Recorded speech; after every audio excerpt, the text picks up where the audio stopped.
Oh, hello, friends. Today's session will be a little different. The heroes of Highgale, I think, have earned a short rest. So, we've got some questions for the players, and we're just gonna chat a little bit about the story so far now that the first Lord of Sin has been defeated.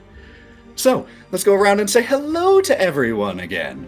Let's start with Mallow. Hey everyone, I'm Mallow. I'm playing Lorwryn. Well, I was gonna go into a long rant kind of thing for it, but then I was just like, you know what? Thanks for coming. But if you want to find out more about me and stuff like that and all my escapades, check me out on at TheMalloMan everywhere. And Math. Hey everyone, it's Fair Black Guy here on the internet. You can find me everywhere on Digital Clubhouse TV, mostly Twitch. Playing video games. Also, hanging out with Mallow on Sundays a lot for Sunday service and the West Coast Wake and Bake. We play a lot of cool games together, and I'm here a lot of times too on Thousand Fates TTRPG. You should know my voice by now. The one player in all three of Hi. our active campaigns. Not even my wife is in all three. Cory. Hi, I'm Cory J. Phillips, professional actor and voice actor. You can find me at Cory J. Phillips on all social media. Also, you should check me out in Fire Force as Yona, the face-changing villain. And I had a movie just drop at Jurassic Games Extinction, which is the second Jurassic Games. But you don't need to watch the first one. You can just watch mine. You don't. Danny. Yo, it's me, Danny. I play Val in this. I like to read books. I'm a professional actor. I make money doing She's also a that. voice actor in anime too, so if you like The anime. order of events there was fantastic. In order of importance, I play Val. I read books. I'm a professional actor. And you know what? I fucking appreciate that is the order. That's And a I make good, money. That is a I'm not healthy defined order. by my job. I'm Right. not defined by That's my genuinely job. healthy. I'm not even being snarky. We gotta get Val. We gotta get her one of my read a book. Reading is fundamental. Shirts. Yes. Fight fascists, read books. Damn right. Aaron. What's up? I'm Aaron. Aaron. I play a dude. Sometimes there's another dude. And he's a big metal dude. There's another dude. And Matty. Hi, I play Kalista, and you can find me on Instagram under Mythical Cosplays. Yeah, that's where I am. Oh, I'm Matty. So I have gathered some questions from listeners, friends, and some of my own. I have a couple specific questions for each of you individually, but most of them are just general questions. Feel free to chime in.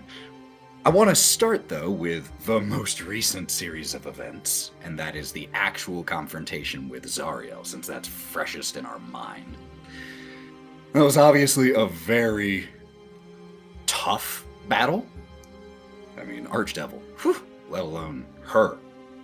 What moment do you think in that fight when you think back on a fight, what moment comes to mind as an image or a scene? What moment was the most cinematic, do you think, from that fight? Oh, hands down. That's such a softball question. That's so easy. Yeah, that's how we start. It's Jaeger. This isn't it like 60 Minutes interview. No, like there's only one moment that literally made my butthole explode, which is Jaeger jumping down from the bell tower, landing like Iron Man. Like I saw it was such a cinematic and well painted moment that I heard the ding, and then the bell tower boom.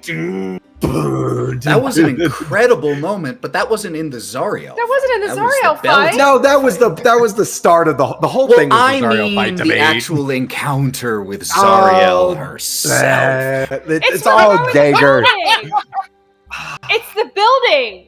It's the building. It's when Mav's character throws the building at her. That right? was in the previous fight, right? No, I that thought- was Zariel. Oh, No, then was yes, Zariel. that one. I mean, to be fair, Korrin has destroyed numerous buildings already. But on Korrin her own throwing a building She got is big different. That and was then so threw the cool. building. Godzilla style. Yes. Did you Yeah. say Godzilla? Gojira. Gojira. Yeah, that was when you were like dealing with the runes around the portal, which I totally consider the same fight. I was just editing that sequence where Mav asked, "What are the rules on throwing a building?" Pause, please. I did like that. That's not my favorite part, but that is like just the. I'm like I'm good at hitting things. You got so many damn spell slingers and all these other cool magic users. Like I'm a big dragon lady and I swung my axe. So fuck you. Take this fucking building.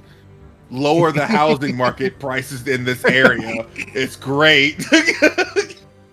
I love the idea. Housing Like, market I may not have- sucks in Highgale, right? I mean, it's actually probably great considering what percentage of the population currently is Good time to buy. dead. Yeah, Yep. great. It's a time. buyer's market for sure. Fire off a couple of magic missiles out in the air, lower the property value. It's great. Really testing that broken windows theory. Hi. Oh, by the way, hi everyone. If you don't know, again, I'm a black man. So just, it's okay. It's okay. You can laugh. I love the idea of like, I may not have gravity magic like some bitch, but I'll chuck a building out. Oh yeah. I Matty's cast gravity. building.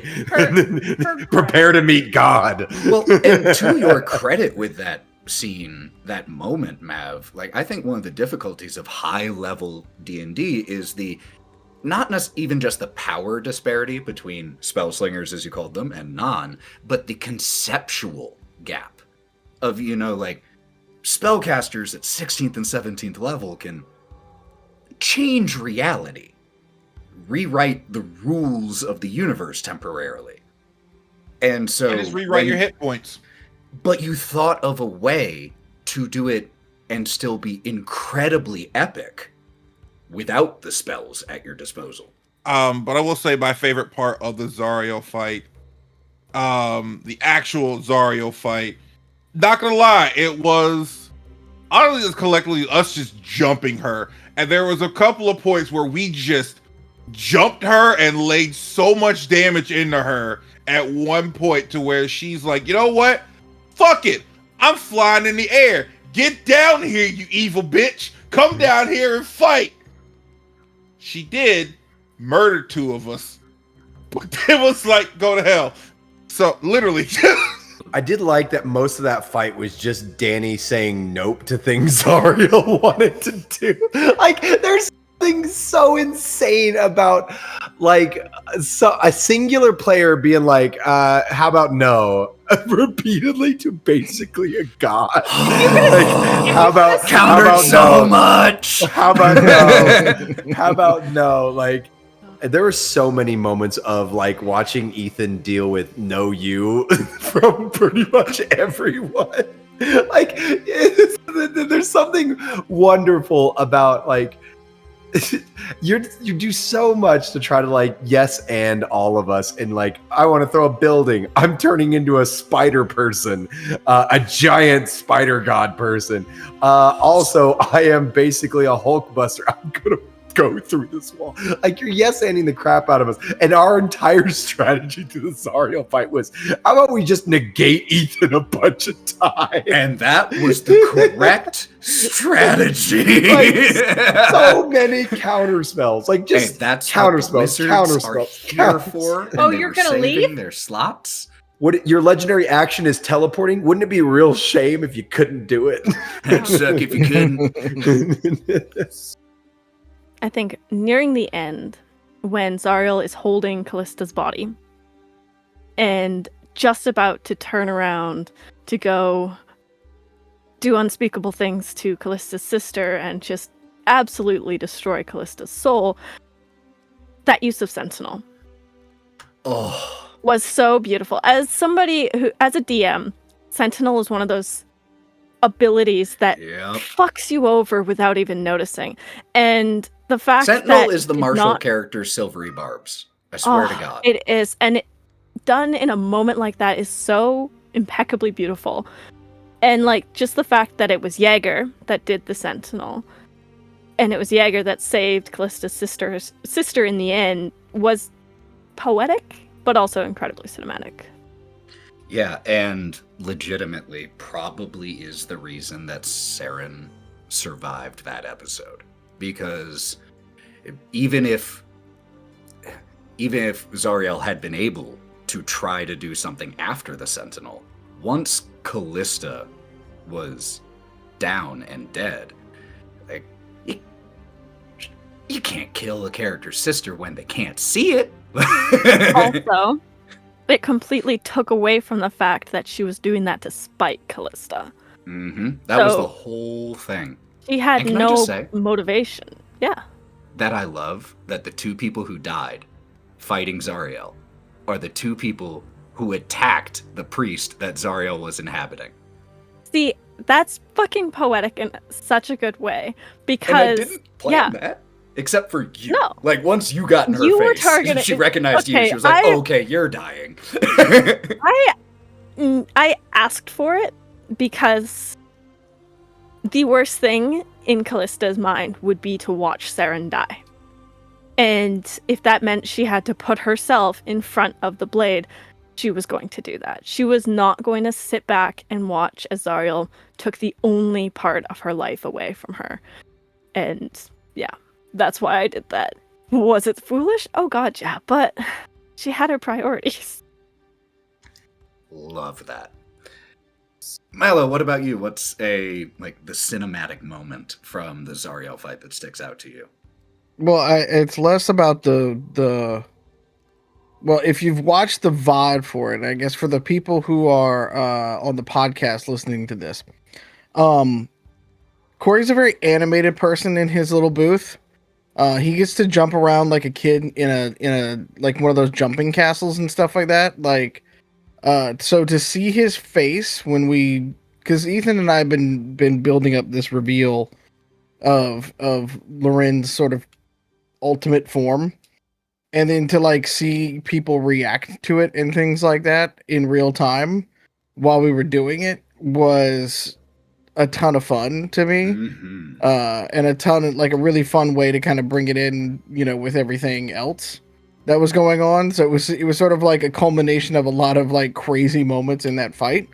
To just be like, no, I just counterspelled the shit out of everything you just did. Yeah, we're just gonna keep that going. Yep. It was, so cool. I will say, okay, so for those of you that don't know, this is a fact that we obviously haven't talked about because we've been playing a game. I'm a huge Drizzt Do'Urden fan. Like, I've read a lot of the Drizzt Do'Urden series, a lot of like what I know about Drow culture and Drow lore is kind of based on the Forgotten Realms books. So when that happened, for me specifically, I was like, what the fuck? Like, what the fuck is happening? Like, what? Like, at first I was like, is that motherfucker turning into a giant drider? There are giant driders? And then it's like, no, it's not a drider. It's an aspect of Wolf. And I was like, that's a thing! Like, for me, as like a huge fan of the lore of Drows and like the original lore of Drows, not like the current lore of Drows, because there's so many like neutral good like Drows now. It was just, and that's also too, it's so hard to play like with you, Mallow. It's tricky because like I'm playing with that lore in my brain. Like I'm playing, it's like, that's why I don't trust you, is like I'm playing with because I've got deep knowledge of Drow culture, of like how Menzo burns on. You have great misconceptions.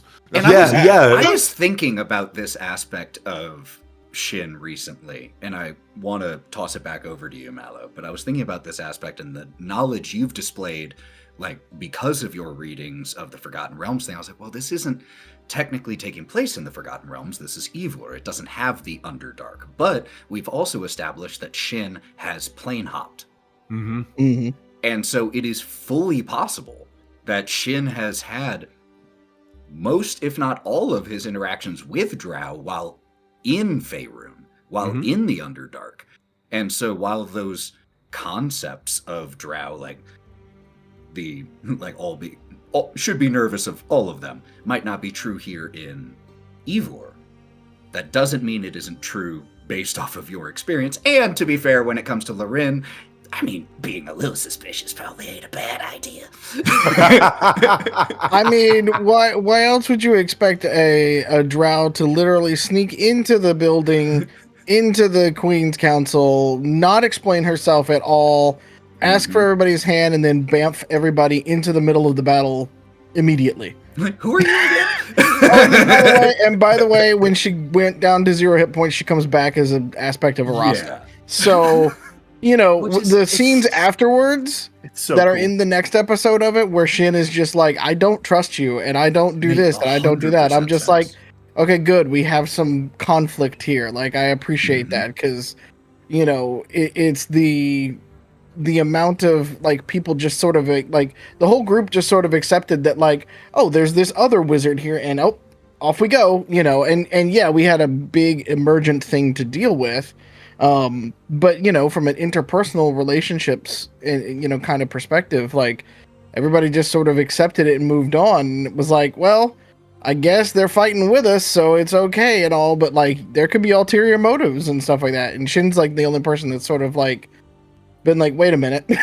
Well, what are you doing here? Like you pointed out, between basically the who are you at the Crown's Council and that interaction with Shin after the Zariel fight, there wasn't much of a chance for any of that. So Shin's real first opportunity afterwards was, and after seeing what happened, it made total sense. I loved that scene. Yeah. And this is like a really, for the listeners listening, this is like a really important thing that, and I assume like most of you that are listening are heavy into D&D, they're huge D&D fans. You can say no and yes at the same time. Because one of the most toxic things that players do is say like, oh, my character wouldn't do this. And it's like, in this moment, like, I'm always at the back of my mind being like, if at the end of the day, it's like, I'm going to go with whatever Lorwryn does. Like, I'm going to be on her side. I'm going to fight with her.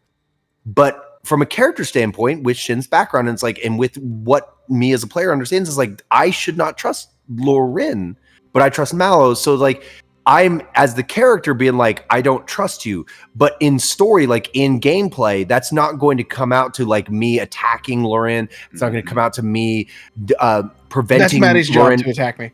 Yeah. Well, it's not going to equate to to. You can say no while still as the player saying yes. It's like, oh, we're going to work together. We're going to play together. We're all going to be in the same campaign together.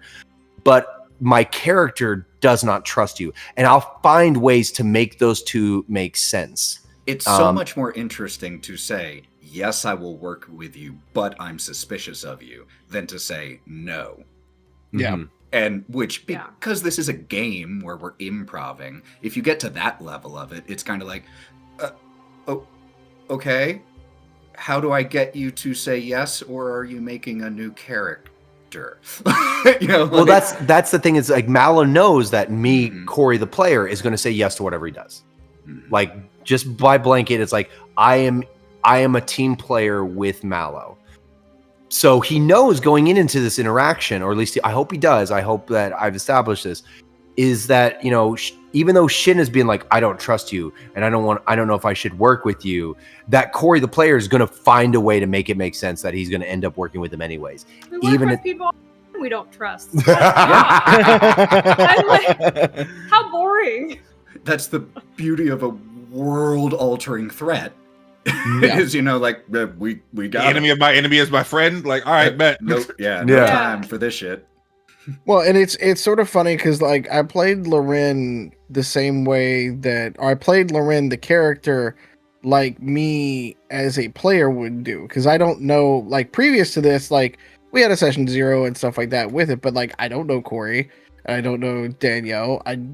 I've played with Maviton and stuff like that as we're part of the Guys Night crew and stuff, you know, and we did a couple of one-shots and stuff like that with, like, Matty and Aaron, but, like, I was just like, you know what?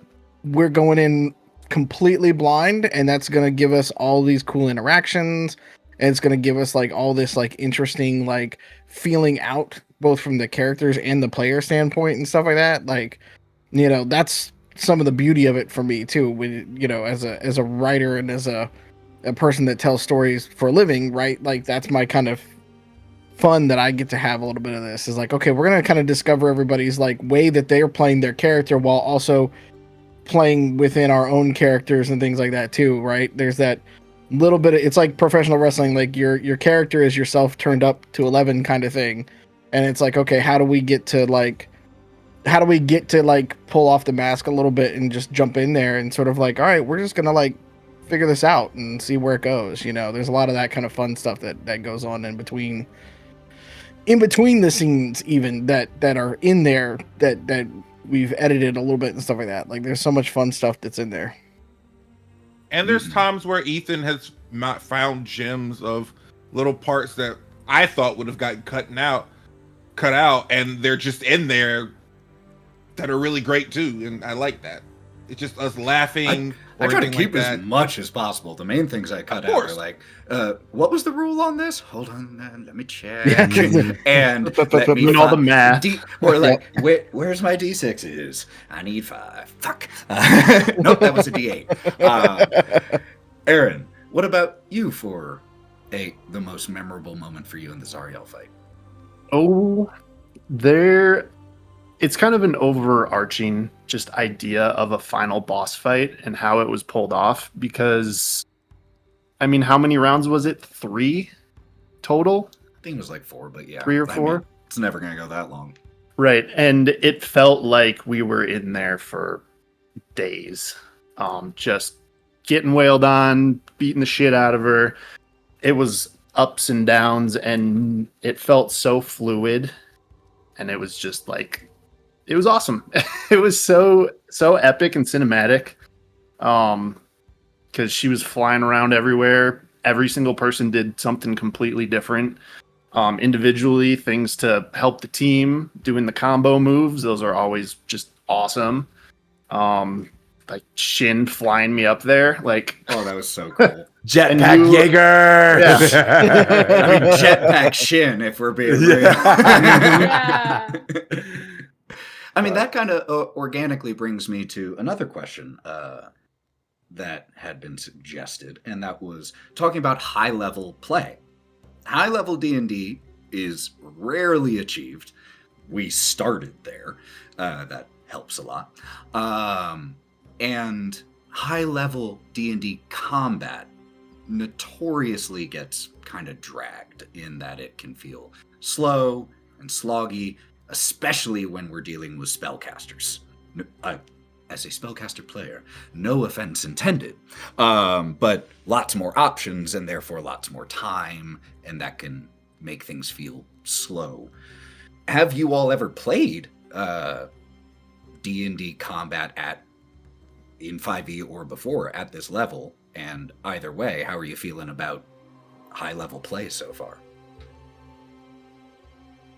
I have played very little D&D beyond level 10. I have played as a DM. I have a couple like big evil guys that will pop in, do some horrible shit, and then pop out at like higher levels. But I think this is definitely the longest term I've played anything beyond level 15. Kalista was actually made for a kind of big bad evil boss fight campaign at level 20. But so I was very not familiar with playing high level because I had never rolled a character beyond level 10. So this has definitely been a learning curve. I've had to research and reread through things to remember all the abilities I have, all the spell slots I have, which I managed to deplete almost all of them. So it's been good thing too. Definitely a learning curve. But it's been incredibly fun, and I will say that it has not felt like a slog. A long combat can feel like a slog. I've been in 7-hour combats. They can feel like a slog. This one was like 5 hours, and I did not feel suffering. I did not feel like, another turn. Oh, you didn't feel Instead, I felt suffering in the emotional way. I didn't feel it in the let me go distract myself way. Incredible. So I have actually played a high level one shot. It was, have been listening to podcasts. It was a higher level prototype of Otto at level 20. That was nerve-wracking in a sense of, all right, cool. I had never played anything above like maybe like level 7 or 8 prior to me playing a level 20 character. So for a one shot. So now I'm having to learn what I can do within all these tools and these new toys of like, oh, let's just figure it out. Thankfully, it was just a martial character, but like, I still had a lot of cool spells that I could use to help better it. But like, learning how, like, all right, cool. I'm thinking even high level martial characters have a lot of options. Yeah, and I did, and just thinking, all right, cool. In lower levels, you know, maybe like a couple of rounds, I could kill off a creature, like in 2 rounds, whatever. I hit this creature with like one of my strongest attacks, and it's still up, barely even bloody. I'm like, oh, wait a minute. I hit it with everything I had. I have nothing left, y'all. Like, I don't know what else to do. It's the panic of like using your brain to like, you have to be more calculating and everything else. Especially now because we are starting out at 16, and then as a narrative person, I'm like, I have to create a whole entire character's life story up until this point. Who are they as a character from level 3 to 16? Yeah, that's another interesting point. Yeah. That's And why you you have to just make their have someone personality. else make you, and then you don't have to do that. Yeah, or take the Jaeger route and Yeah. be born level 16. But I'm just saying, I put it in the cast chat at one point in time, but we need the spin-off series where everybody that knows each other has to now we have to see some of that war or whatever that they did. Yeah, whatever these war crimes that apparently Shin, Val, and Korrin committed together. we according never to created Shin. war crimes. We didn't commit. We That saved the multiverse. Shin's Goddammit. words. It's been Those a are Shin's while words. since we And then committed war crimes somehow together. Kalista was there too, and all that. I like, want to point out that was at Val, and in the campaign that Shin and Val have been in before, they did commit a war crime. What so- Well, we're crime gonna did have to you redo it for this one. We'll do it. Have to do a prequel episode. I don't even know what crimes we committed. when we burned all those, we made half of those people kill the other half of those people before we would let they them were go. fish people. No, I'm talking about the one. I'm talking about. That doesn't make it That any was better. weirdly. That was weirdly racist. Like, Anyone else on the like high level play front? Have you done it before? What are you thinking about it so far, Cory? so I've had a curse where I've never been in a campaign that made it past level 8. Like we would start at level 1, level 3, level 5, whatever. But it like due to scheduling, because D&D is already hard to schedule. Then you throw in actors trying to schedule with each other, it becomes an absolute nightmare. And so I've never been in a high level campaign. And one of the things like me and Danny, because we come from an acting background, we're high RP players. And so like high RP, like generally the campaigns we've been a part of with other actors have been mostly RP, very little combat. And it was very stark to like actually come into, because again, also with that, I'm not a min-maxing player. I design characters of like what would make sense for them to like, not what is the most optimized feat for them to have. It's like what would make sense for them to have. Like I took the feat Dragon Hide because of course Shin, as he's becoming more like his dragon god, would have, these are the feats he would take. These are the feats that he would have, things that he would be bestowed upon by. And so like I do things that narratively would make sense, but optimization wise actually can be a little bit of a hindrance. And so like when we're in combat, you have like Kalista and Jaeger doing these synergy fighting things. And you have Lorwryn doing these incredibly like tactically D&D game wise that are just insane levels of damage, insane. I'm like, I feel like Hawkeye in the Avengers. Like me and Danny have felt like Hawkeye and Black Widow in the Avengers. On that note, actually, I was re-listening to episode 4 when I was saying it. I kind of fucked up. There was one of the first Maragons that you found when you were heading to the ritual for Meteor Swarm. You successfully stunned, and when Val came to attack it, I did give advantage, but we forgot to auto crit because of the stun. It the auto back. crits? I had to do research and it's like, how do I play an Ascendant Dragon Monk viably, like from a meta sense? And it was like, you need to spam Stunning Strike. Like that was like one of the first things. Was like, yes, it's like you need to spam Stunning Strike. You need to run in, stun and strike, then run to the next target, stun strike, run to the next target, stun strike.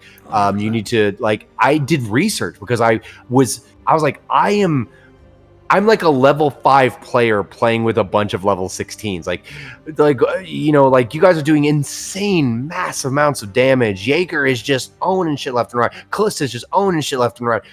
I had to watch a video for 2 hours. More than anything, you're touching on a very often mentioned complaint about D&D, and that is the caster martial disparity, and that the casters can just do massive things. That includes partial caster, like the paladin, can just do insane things. And at high level, it can feel, if you aren't playing it with those exact things, the marshals can definitely feel left behind sometimes. Really hard. But I also think, one, the research that you both did, like, especially after the first fight, you can tell the difference in, like, because Danny, you actually say in that episode, I did research. I found out that I can have the Crimson Right on both blades. So it was after the very first fight. So that's cool. The first fight did kind of make you guys go, oh, need to figure these builds out. But your high RP background shown through in like every description you gave and all of that. So it didn't, at least to me listening, feel. Well, that's the beauty of you as a DM. I'm not necessarily as good a D&D player. You guys have played more than me, like just by sheer volume alone. Strategically. Yeah, strategically. That's only one element. Yeah, as a game player. But what I am good at is I'm a good improviser. I'm good at like, what would make sense? What could I do that would make sense? And then you as a DM, you're meeting me as an improviser, being like, it's like, I'm gonna brace myself on Jaeger's back and I'm gonna become a jetpack. You've definitely had the most I've got a weird idea, I'm not sure if it'll work line so far. I think with Mallow actually like second behind that, like, got a weird idea. Let me know what you think. So that's more of a testament to like you splitting the difference between being an incredible DM, an incredible D&D DM, and also an incredible storyteller, because that's the meeting in the middle of those two things of like, where does the game get in the way of the story, and where does the story get in the way of the game? And you've like rode that fence so masterfully and incredibly well. Well, I'm very glad that both of you, after the first fight, did the independent research. I'm like, how can I do this? Because, damn, needed it in that Zariel fight. Danny, what about you? Never played over level 8. I also haven't played that much D&D. I've played in, I don't know, less than 5 campaigns. I think you've played 3 campaigns. But I've done some 4 one-shots. campaigns. 4 campaigns. No, we did that one shot where we went over to your friend. I think it's been like 5. Oh, okay, so it has been. So but again, some of these campaigns have been a one-shot kind of thing, so it's not like they've gone on for a long period of time. But yeah, I've only played at level 8 and below, and I've actually played a Blood Hunter up into level 8. Up until first time playing high level, and you chose a very simple class, the Blood Hunter.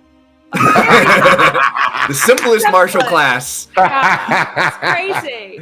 Also, clearly not the most powerful class. Like, I don't think. Damn, like the restraints thing that you did, that like the curse of binding on Zariel, that was huge. There are so many curses. I feel like I have to I have a study thing. I have to study every time I level up and get something. I'm like, well, I have these new things. I have 7 new things. That's great. They feel like spells. Like they kind of feel like spells. They are. I mean, they're the Blood Hunters version of spells. They're just called. They really are. Different. So it's been really fun and challenging in the best way, and so I've really enjoyed going into the Blood Hunter class, thinking how can I use this in the current fight that I'm like seeing, especially as someone who doesn't have a lot of D&D experience. Also, I do not have a lot, unlike like Cory said, I don't have a lot of lore experience in D&D, because I know that there's a lot of books that cover D&D as well, not even just the gameplay, but just the world building book. Well, luckily, this is a brand new world that I made up just for this campaign, so you don't need to come with a lot of it. Thank God. And the lore that you came up with is something I want to talk about later, but I love the lore that you came up with for the world regarding the Clawbound. So I definitely want to touch on that later. Aaron, what about you? So, kind of on the flip side from Cory and Danny, I have 0 improv experience, terrible at retelling stories, even if it was like 3 hours ago. But what I do like to do is pre-plan, look at stats, crunch numbers. I sit at a desk all day, and most of the time when I'm bored, I'm messing with D&D stuff, and I'm texting Ethan like, hey, would this be cool? Does this sound neat? And then because I know I'm not like super strong with the roleplay side, that I like to make a bunch of PowerPoints and I think about like cool sayings. Like if someone dies, I have 5 lines that I can try and like fit in, which trying to get it smoothly without reading it is still something I'm trying to practice. But it's fun for me, and like just making it all laid out and like pre-thinking about things. Feels very Jaeger-esque to do that. That's dope as shit, man. That's cool. That just makes you a writer instead of improv. You like to plan. Yeah. Like Your speech that- prompts. Mhm. Yeah, there's nothing wrong with that. What do you think? What do you think DMs do or some DMs do when we prep? We write out like, "Ooh, this would be a cool line," or "This would be a cool little thing to include." It's the same. Oh yeah. No, Party will remember this. I know. So just on the flip side, like you guys are crushing it. Like combat wise, it's so much fun watching you two and everybody else come up with their moves, what they're gonna do. No matter what it is, it's epic. And honestly, for me, at the end of the day, that's what I look for in trying to tell a story. Is I think Emily Axford said this. It was, I try to think of something that would happen in a superhero movie and try to do that. Whether it's, grabbing a big robot and flying him up in the air, or jumping off of a bell tower, turning into a giant spider, throwing a building. Like, those are all so freaking cool. But yeah, that's kind of how I feel about it. The high level gameplay, I've only been in really one, and it was with Ethan during COVID, where we were I think I joined at level 9, level 7, level 7, 9, and somewhere we 9. got up to level like 14 or 15 by Yep. the end. Yep. But that was I was playing a cleric turned sorcerer. So very spellcaster heavy. So doing the paladin thing's new. But I just love being a big tanky boy and beating shit up. So yeah, it's fun. No matter what, it's turn your fun. head off. Exactly. All right, so I got a different type of question here. Different type. This is forward looking. Wrath has been defeated. 6 sins remain. Which sin are you? You, the player, not your character. You most nervous about facing. This comes out though after the last episode. Like this comes out in order of the episodes. This will be coming out after episode All right. Resurrection episode. Audience, come on. Wrath has been defeated. Really? Okay. All right. Wrath is in the fucking party now. Wrath has joined the Discord call. I have no idea what you mean. Wrath is defeated. Kalista is new. My enemy to lover arc now includes the fucking wrathful Lord of Sin. Jesus Christ. All the But sex we'll will be see. hate sex. All the sex will be hate sex. I mean, I'm yeah, very curious to see what happens with that. Well, Yeah. I mean, the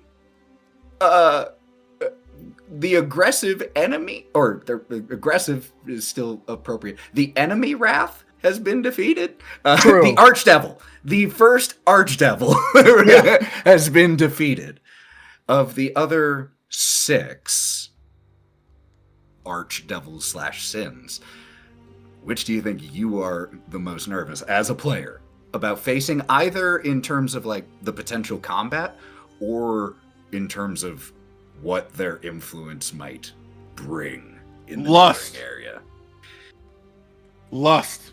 I am more afraid of how that fight is going to go, just from like, you sent an entire army of rage-filled fury zombies pretty much after us during that last section. Get ready you for gonna frequent put- yeah. uses of the word pendulous. I believe the It's, term you were looking for is swangin'. They too have clappers. Oh, well, no, it's no Giant Jaeger. Jaeger. Jaeger won't be in danger. Jaeger won't be in danger. Yeah. Remember, he's 3 foot long. Yep. Jaeger's getting recruited. What are you talking No. about? Yeah. A mental man that has no energy won't run out. Good. It Good. spins, it vibrates. Kalista put a lot of extra he- attachments. Yep. He's a Yeah. freaky girl. But no. He's got religious trauma. It's gonna be great. Yeah. Yeah, He's gonna well, a fuck very you. religious upbringing. And then, It's the pastor's child. I mean, kind of 7 past. Yep. So lust 7 for you, past. Mav. Yeah, Yeah. lust, because I'm afraid, excuse me, but also very curious of what are you going to do? Like, of course, on base value, you've already shown what lust can do, like the archdevil, and all right, at base value, oh, lust, sex, blah blah blah blah blah. But like, that's not it. It's the other possibilities of what lust can be shown as, and in a fight. That's what I'm very curious about and afraid for, but also aroused. So aroused in this situation. So yeah, I'm here for it. That's a very valid answer. I mean, they're all valid answers, but that's a valid answer. Because Cory might be old, but she loves the fuck, so it's all good. Let me go ahead and write that down real quick. Put that on a t-shirt. I'll buy it. I might be old, but I love the fuck. I'm pretty sure that exists. I am, as the player, nervous Mhm. about envy, about all of our characters turning in on each other. Like how, like See- me, the player, I'm like, how is that going to go down? It's like the envy. I thought, because I'm going to piggyback on hers, because ours is the same answer almost. oh really? I thought that would be pride.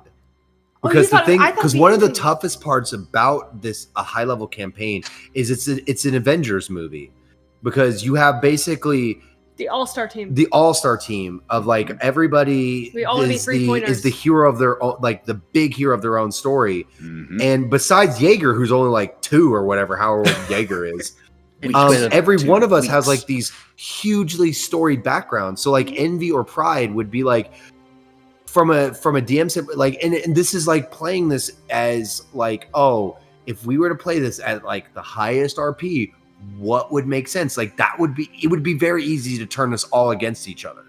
Very, very easily with those two sins of just being like, no, I'm the greatest. No, I'm the greatest. And like we're already like, even as players, having to deal with that.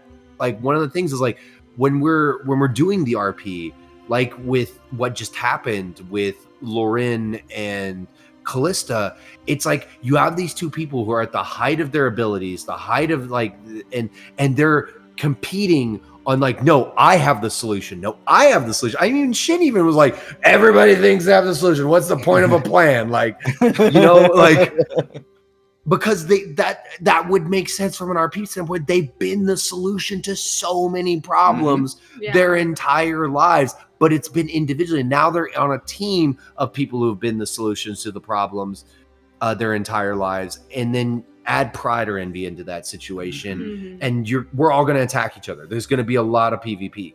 If you know, that's Which the is one. really hard to navigate. As Yeah, a it's player. super hard to navigate, and as a player, it's like even when I picked that fight with Mallow, because we haven't played so much, like you brought it up, Mallow. It's like because we haven't played so much together, I was like nervous. I was like, this makes sense from what Shin understands, which love playing plane hoppers because then I can just choose to know on so many things. And if Ethan doesn't like it, he's like, well, this is a different universe. That doesn't actually apply here. But we don't have to negate anything, Shin says. You put into your backstory ever. Yeah. Because Shin, this is what Shin would believe. And it's a great way of yes-anding without having to negate anything. It's a great way of doing that. But if done respectfully and with reservation, for those of you listening, plane hoppers specifically. This is plane hopper specific advice. Yeah, but it's also a great way of because one of the things I've always struggled with D&D, and I find is one of my biggest critiques on people that play D&D is the constantly asking questions. Where it's no, there are some moments where your character would just with their whole ass say something, because people do that. Their chest, their ass. Yeah, then their whole ass with their whole ass, choosing to know, choosing to know. It's people talk out of their ass. Yeah, choosing to know, choosing to say things, and then if we need to retcon it, retconning it, because people talk out their ass all the time. Anyways, human beings in general talk out their ass. But yeah, that's why I like playing plane hoppers, because then I can just do that, and then if Ethan doesn't like it, he'd be like, well, that doesn't apply here at all. But going back to what I was saying is that's difficult when you have basically nothing, like you said, all the A players, the all-star team. Yeah, the infighting's the hardest. The infighting is even envy tougher. And pride are definitely going to be the two that will, if along with wrath, but just like with wrath, you all managed to resist a lot of that. So who knows what will happen, but those two will be fun also. I don't know. I know how Ethan's brain works, and looking at all of the ones that are left seem like they're going to get into a real mind fuckery heavy character to character contention almost, which you guys already touched on, which is terrifying to me, because I'm like, oh, I have to make a decision about what my character would do in the moment. Which super excited about, but it's terrifying. Probably if I had to pick one, Sloth, because I just don't know what he's cooking. Sloth's and gonna be an interesting one. You're a crafty one. I'll give you that. You're very crafty with how all of these, even if they're going to be fights, play out. All of them could be fights. Yeah. A few of them, I look forward to seeing how you avoid it, but could. I am always open to your solutions. That makes me more nervous. No one for gluttony or greed? So it's interesting because we haven't gotten into fully into all of the backstories and stuff like that for everybody and all, but Lorwryn is on she's on revenge tour for every one of the sins at this point. And okay, so Morgan. Yeah, kind of. Morgan. A little bit in the sort of way of we touched on it a little bit within the episode and stuff like that of what she's done. And so for each of the each of these archdevils that we're dealing with and stuff like that, she's got her own thing that she's got to kind of get over and deal with in her past that comes up through all of these. Wrath being the first one that we did, and what drove her to do some terrible things against her sisters, basically.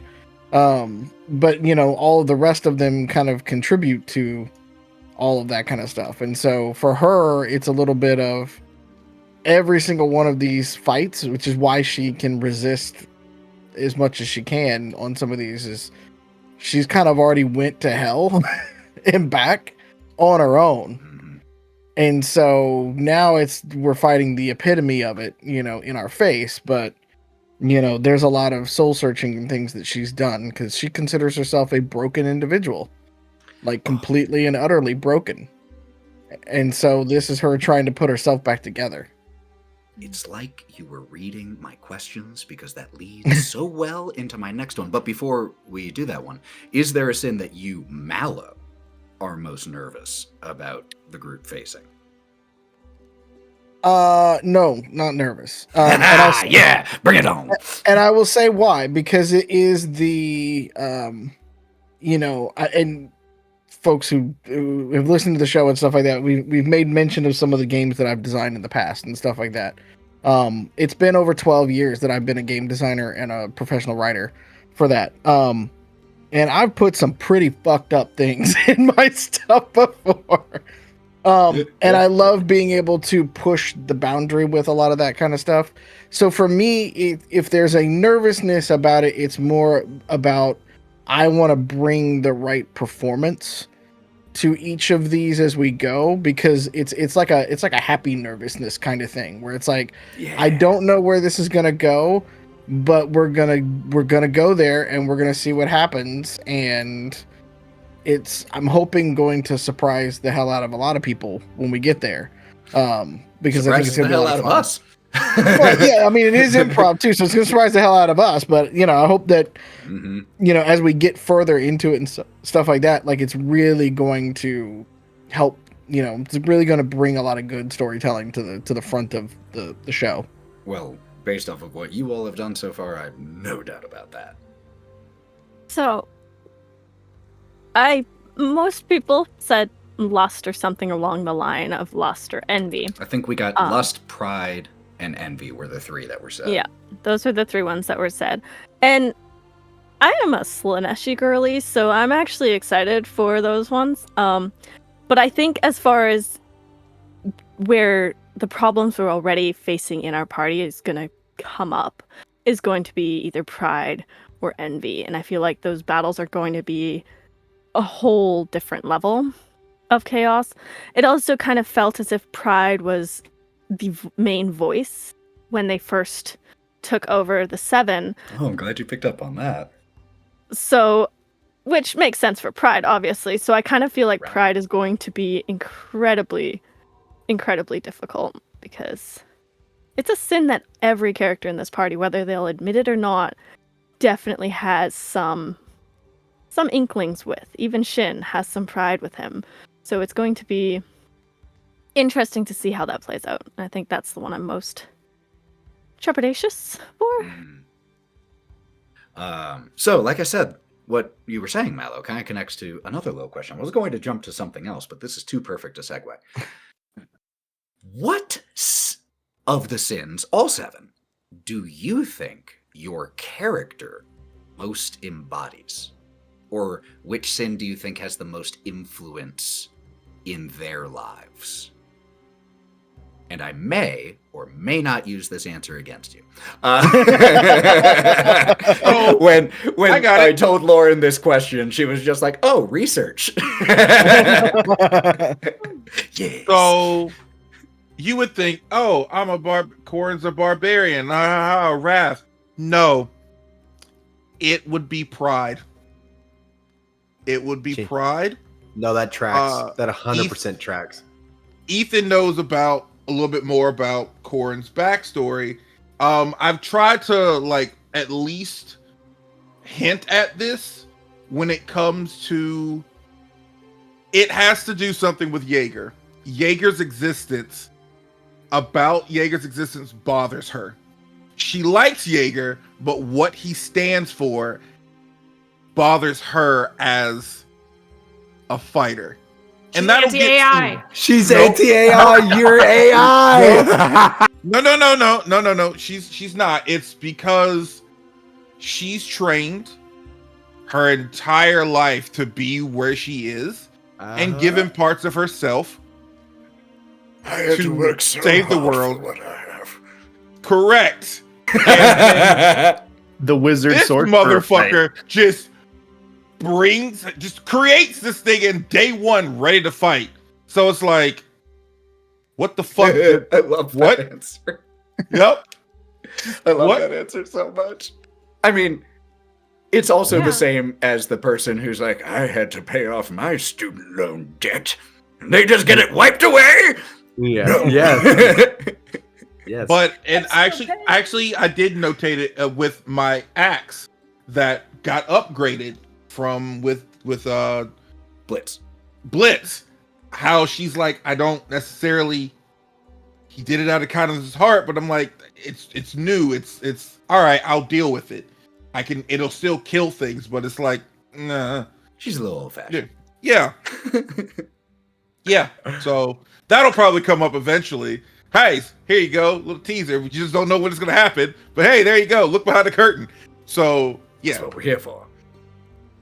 Is Korrin a boomer? Sorry. Retired, opened a Retired. B&B. like I worked really hard. I Talks did a about lot her of cool- husband. Yeah. Looks at new technologies like, I don't like this. I love her for it. Other than that part, I love her for it. It's compelling. It's compelling. And it makes sense. Is the housing And it cre- market? Just kidding. And it creates interesting future conflict. Yeah, it's true. It's the housing market. Literally destroying the housing market. Listen, everyone is welcome at the Blaze of Virtue, okay? Oh, Everyone that's what is this has been welcome. about. Yes. Level all the Except for no houses day and out. then just... As long as you're not a Warforge. Being Don't, a if you're a Warforge, don't you dare come to my restaurant. No, there's a Warforge there. There's a Warforge there. I love Oh. Warforges. It's what that particular It's the shortcut. the shortcut. Like, all right, cool. So pride Ooh. for Korrin. Yep. What about the rest of y'all? I'll throw in. Ooh, I thought yours was going to be the hardest, Jaeger. Talking through all of this honestly helps me try to flesh out my character a little more because it's not things I usually think about. That's why we do it. It's beautiful. I would say Envy. He hasn't really had a choice up until this, even at this point. He sees all of you, essentially being here of your own free will, doing what you're doing for the good of Ivor, and he is essentially a child soldier that is being now there's like The AI Almost. is gaining sentience and resentment towards its creators. No, that 100% makes sense because that's like the first sin that all kids deal with is like envy. Like it makes I applaud Yeah. that choice that Jaeger would struggle with envy. That makes so much sense from a narrative standpoint because he's only like what? How old is he? A year, 2 years, 3 years? I don't know. I think he's like he's like between 2 weeks and a month old. When his construction was yeah. finished. We literally watched him get made. Because he only got made in response to the forming alignment and a fear for what it meant. So that was 7 months ago. So that's the oldest he could be. And it took a long time to make him. So like a month? and that 100% makes sense. he's the response to that. So at the start, he needs to be that because Kalista doesn't fuck around. She knows what she needs and does it. But as Don't say. as the objectives get neutralized and the oaths holding him go away, he starts to feel. So we're gonna see what that looks like. I've never played anybody like this, so I'm sorry if I fuck it up in the end, but I'm trying. I'm trying. I'm cutting what I'm about to say out of this recording. Y'all are being way too hard on yourselves. Every one of you is fucking amazing. Like, you are so good at this and at telling stories and being amazing players, and you all are so good. Stop shitting on yourselves. Maybe that's our fucking process. Actually, Let us work Cory, through our we still processes. owe Cory. Yeah, you still owe us a we- shitting yourself. Oh, Yeah, I shit you- myself. Yeah. I had to That's why they moved. Clean up. Yeah, that's why I moved. I ruined that booth. Got him. I was taking a hit. Fuck. Val, that was you. That was good. The improviser in me applauds you. That was awesome. Fucking hell. So that is pride and envy. We still got a couple more. what the rest of you all think your character is most influenced by.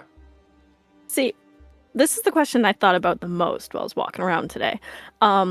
Because she was written as a bad guy. And when I made her, I had this face for her, like where she puts her face on and displays herself in almost a prideful way. So pride is definitely part of who she is. She's had to display, she's had to be put out there for quite a lot. But I don't think it's what motivates her. She's prideful, she's envious, she's a lot of the sins, honestly. She's got little sprinkles of everything, but she's greedy. She's greedy for knowledge, she's greedy for power, and ultimately I think she's almost purely motivated by greed. Even while she wears this crown of wrath, she's thinking about the next one. She's thinking about what more can she get. Ooh, love hearing that. I know mine. Yeah, I know mine's mine easy. as well. You go first. I mean, mine is also envy, but for different reasons than Jaeger, because mine is essentially I was a child, no family, forced to basically join the Order of the Claw, you know. So I am envious that other people had families and lives and they had, like, you know, a childhood, and I'm very envious of that I couldn't get that. And so it's like every monster I kill is because I think that maybe I could build this better world so no one else has to go through that. But I'm envious of others. I'm envious that hopefully they do not have student debt. You're helping them get the thing you wish you could have had. I mean, that's still... Yeah, you can use envy to do positive things. Yeah. So that's, 100%. That makes sense to me. I love it. It's so good. Shin's was wrath, because of we talked about the background, and it's because, like, a lot of times, one of the things that I do is to get kind of the most out of writing backstories is I'll play characters in multiple campaigns, especially if I don't get a whole lot of time with them. Like, generally, when Ethan approached me about this high level campaign, I was like, oh, I know exactly who. It's this character I did not get to spend a whole lot of time with, and it was Shin. And Shin was originally, in his original character build, was a barbarian. And, you know, rage and all that other stuff. So I was like, yeah, wrath was 100% going to be, and then it would make sense for him to be a monk now, especially the way I originally wrote him. So, because I think even in the original campaign, he was a barbarian monk. Like, he had one level of monk by the time the campaign ended. So, and I think you played that very well, because you played being one of the characters who seemed most influenced by the presence of wrath in the city. And Mallow, I know you talked a little bit about Lorwryn's self-torture. But do you think there is one of the sins that she is most controlled by? It will be kind of different for each time of it, but I think the biggest one for her was wrath, because that was the downfall. Yeah. Literally and figuratively for her and stuff. And so now as we start to go back through, it's kind of going in reverse. Depending on how we go, it could almost be exactly in reverse of where she was, like, all the steps that kind of led to her downfall to it, right? Like, in that first scene we had, and you know, in that first scene we had, he was very prideful and everything like that, you know. Envy led to wrath, and the wrath led to the banishment and everything like that with it. So, you know, there's so much of that kind of thrown stuff in there. A lot of lust. Lust.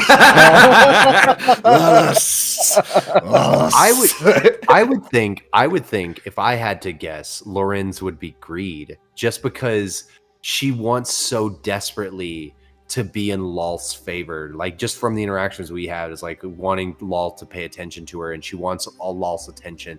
So, like, you could say there could be an argument it's like envy, but that would require, like, envious of somebody else getting it versus like just wanting it.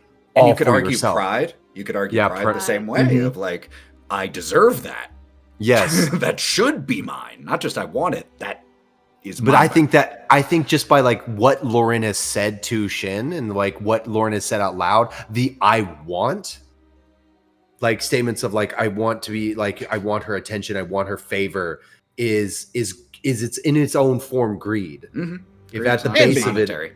yeah, it's like it doesn't have to be monetary. It can Korrin's be influenced by a lot of things. Which is great because we got 6 more to go. I have a few questions that are here actually for you all individually. If you want to listen to the remaining 90 minutes of this first short rest, check out Go Buff Yourself on Patreon.